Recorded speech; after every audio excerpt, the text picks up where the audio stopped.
Hey guys, it's Matt here, and in this video, I got my hands on an iPhone 4S, but it's running iOS 7.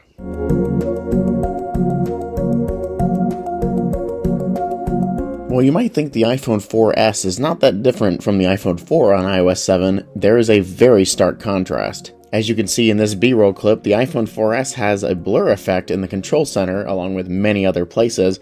The iPhone 4 does not. The device is also just way more responsive than the iPhone 4 is. This iPhone is also a 32 gig model, which is better than any of the other iPhone 4s/4Ss that I have. So I think it's really cool that this one's running iOS 7. Now, since I am a YouTuber with a very low budget, I don't have a top-down camera or anything, so I've got my phone propped up on like a box or whatever, and this is just my bed here. For this test, we will be using most of the iPhones that I've got on hand for this. I've got two iPhone 4s and two iPhone 4Ss here, and for this test, we're gonna need to use three of them. Let's see how this goes. So first up, we got the iPhone 4S here running iOS 7.1.2. Then we've got an iPhone 4S running iOS 8.4.1, and then finally we have an iPhone 4 running 7.1.2. And we'll put the 4Ss side by side. This is a CDMA iPhone 4 right here, so it uses the same antenna bands as the 4Ss here. So these devices, they look pretty much identical with the 4, just missing a SIM tray. Let's unlock all of these. I don't actually have this 4S connected to the internet because I have to run some stuff on here to prevent this from updating. Not very hard, I just am lazy and haven't wanted to do it yet. Because with iOS 7, and this is a bit of a side tangent, but believe me, it's a pain. This device will install or download a new version of iOS, so this would be, I think, 8.4.1 in this case. I don't want to even download it because you can't delete it unless you're on iOS 8.4. Like, this downloaded 9 and I was able to uninstall the update. This doesn't let you. You have to erase the entire device to erase the update, which is really dumb. I don't know why they did that, but whatever, I guess. That's just how it is. And then we've got this 4S here running iOS 8.4.1, and then we've got this iPhone 4, which I just need to unlock.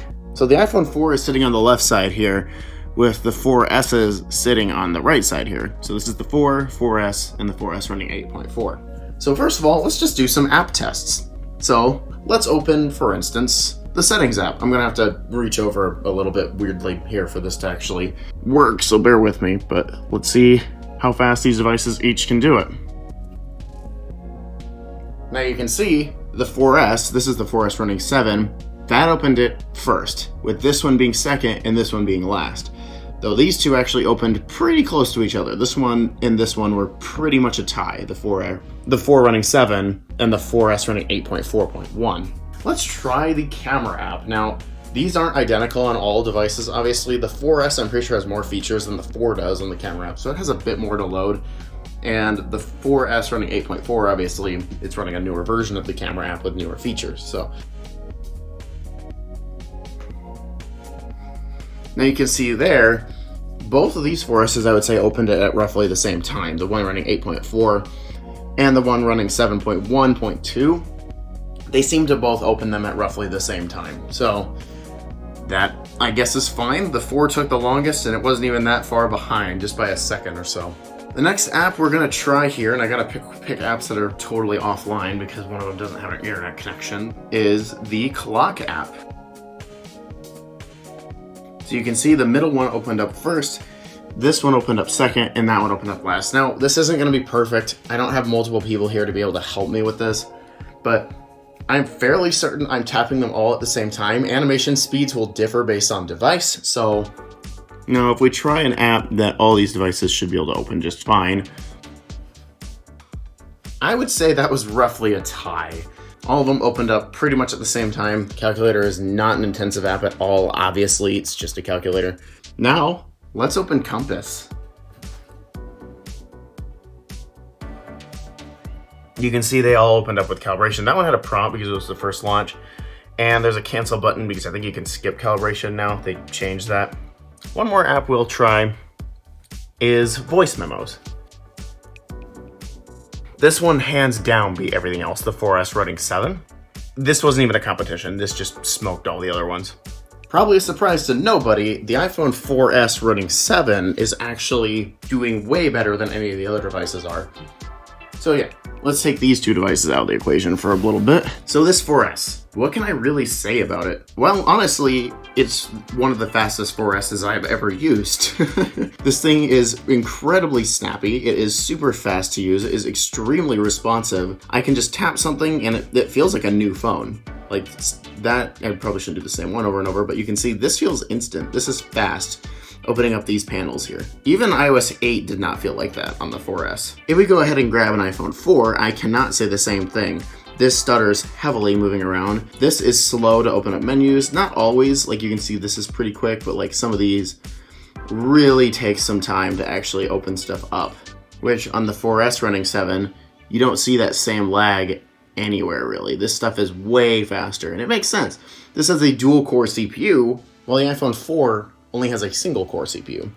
And just to prove that iOS 8 really slowed down these devices, let's grab my 8 4S here. You can see like this isn't as fast to open stuff up. Going to here, going into accessibility, stuff stutters a bit. It's not as bad as before. Like you can see this stuff, it opens and it's not terrible, but it's also not the best thing in the world either. It takes some time to actually open stuff up.